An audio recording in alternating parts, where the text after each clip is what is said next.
आज बात करेंगे एक आयरनी की, एक विडंबना की। हम सभी जानते हैं कि भारत ने पूरी दुनिया को युद्ध नीति सिखाई। भारत ने दुनिया को शब्द भेदी बाण चलाने से लेकर पुष्पक विमान चलाने तक का कॉन्सेप्ट दिया। भारत ने आग्नेय अस्त्र से लेकर ब्रह्मास्त्र तक का कॉन्सेप्ट दिया। पर विडंबना देखिए कि वही भारत आजादी के बाद अपने राष्ट्र की रक्षा के लिए दूसरे देशों पर निर्भर हो गया। 2014 से पहले का भारत रक्षा क्षेत्र में इंपोर्ट बेस्ड सिस्टम रूपी लोहे की जंजीरों में जकड़ा हुआ था।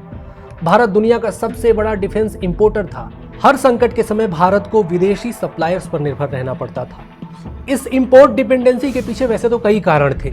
Policy paralysis, bureaucratic red tapism, private sector की उपेक्षा और डिफेंस पब्लिक सेक्टर अंडरटेकिंग्स की इनएफिशिएंसी जैसे कई कारण मौजूद थे। लेकिन इसमें एक और तड़का यह लग गया कि डिफेंस प्रोक्यूरमेंट राष्ट्रीय सुरक्षा का नहीं बल्कि राष्ट्रीय दलाली का साधन बन गया।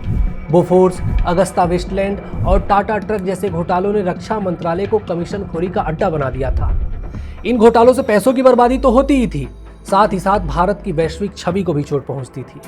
एक तरह से भारत अपनी खुद की सुरक्षा के लिए लाचारी की अवस्था में पहुंच गया था। इसका एक उदाहरण मैं आपको देता हूं। कांग्रेस सरकार में रक्षा मंत्री ए.के. एंटनी से जब राफेल खरीदने के बारे में पूछा गया था तो उन्होंने यहां तक कह दिया था कि भाई सरकार के पास अब पैसे ही नहीं। यह हालत थी उस भारत की जिसके पूर्वजों की सिखाई हुई युद्ध नीति पूरी दुनिया में फॉलो की जाती है। यह हालत उस भारत की थी जिस राष्ट्र ने दुनिया को धनुर्वेद और सप्तशक्ति सिद्धांत दिए। वही राष्ट्र 21वीं सदी में विदेशी हथियारों की वेटिंग लिस्ट में खड़ा था। इतिहास की इससे बड़ी विडंबना भला क्या हो सकती है। हर राष्ट्र को कभी न कभी अपनी परछाइयों से निकलकर खड़ा होना पड़ता है। भारत के लिए वह क्षण 2014 में आया। प्रधानमंत्री मोदी के नेतृत्व में मेक इन इंडिया और रक्षा क्षेत्र में आत्मनिर्भरता का नारा दिया गया। डिफेंस प्रोडक्शन में प्राइवेट सेक्टर और एमएसएमई की भागीदारी को और बढ़ावा दिया गया। प्रधानमंत्री मोदी ने यह समझा कि कोई भी राष्ट्र तब तक सही मायने में स्वतंत्र नहीं हो सकता जब तक वह अपने हथियारों के लिए दूसरों पर निर्भर है। इसलिए सरकार ने डोमेस्टिक डिफेंस प्रोडक्शन पर ध्यान दिया। 2014 तक हमारा डिफेंस प्रोडक्शन मात्र 46,000 करोड़ रुपए था, वही आज यह बढ़कर 1,27,000 करोड़ के रिकॉर्ड आंकड़े तक पहुंच चुका है।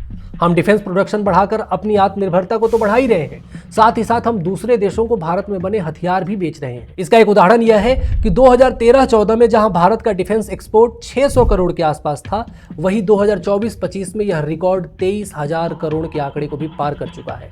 यानी हमारे डिफेंस एक्सपोर्ट में लगभग 3500% की वृद्धि हुई है। अब भारत न केवल फिलीपींस, अर्मेनिया, ब्राजील, मिस्र और वियतनाम जैसे देशों को बल्कि अमेरिका और फ्रांस जैसी महाशक्तियों को भी अपना डिफेंस प्रोडक्ट बेच रहा है।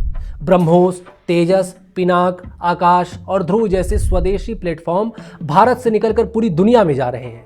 सबसे बड़ी बात कि हमारा प्राइवेट सेक्टर भी रक्षा क्षेत्र में बढ़ चढ़कर योगदान दे रहा है। टाटा, एल&टी, भारत फोर्ज और इंडो एमआईएम जैसी प्राइवेट कॉरपोरेशन डिफेंस प्रोडक्शन के फ्लैग बियरर बन गए हैं। आज भारत के कुल डिफेंस एक्सपोर्ट का लगभग 65% हिस्सा प्राइवेट सेक्टर से आता है। यह वृद्धि सिर्फ आंकड़ों की नहीं है, यह संकेत है भारत की यात्रा का जो उसने पिछले 11 वर्षों में तय की है, जिसमें वह एक डिफेंस इंपोर्टर से डिफेंस एक्सपोर्टर बनकर उभरा है। यह डील्स से डिग्निटी तक की यात्रा है। यह यात्रा आत्मनिर्भरता से आत्मिक उत्कर्ष तक की है, जिसमें हमने बोफोर्स के कलंक को धोकर ब्रह्मोस की चमक पैदा की है। हमने अपने भविष्य का निर्माण स्वयं किया है। एक समय था जब भारत इंपोर्ट करता था और दुनिया हमारा निर्णय करती थी। आज भारत एक्सपोर्ट करता है और दुनिया हम पर भरोसा करती है।